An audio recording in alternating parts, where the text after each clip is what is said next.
Hello mga mamis out there. So kung nagplano mo no nga mulaag sa Davao City, visit lang mo diri sa Gaisano Mall City Gate, Buhangin, Davao City. Kay daghan kaayo kapilian nga dulaanan diri parehas anang World of Fun nga pertipod ka dollars sa presyo.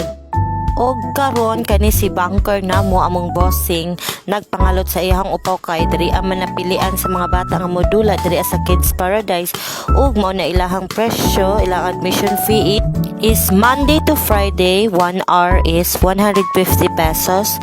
Ang ilahang 2 hours is 250 pesos. Ang ilahang unlimited is 350 pesos. Lahi og price sa Saturday and Sunday kay ang Saturday ug Sunday ang ilahang 1 hour is 200 pesos.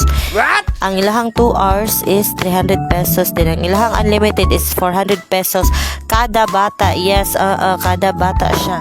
Yes po, opo. Ing anak kamahal ang ilahang per hour dari pero napod sila special discount. Ang mga PWD is naa sila 20% discount. Tapos ang requirements sa ani is ang ilahang PWD ID. Ug kung nakay anak nga nag-birthday, napod sila discount ka 20% off. Tapos ang requirements sa ani is ang ilahang photocopy of birth certificate. Unsa pa inyohang gihulat, ilaag na inyong mga junakis kay hapit na pud ang ting eskwela.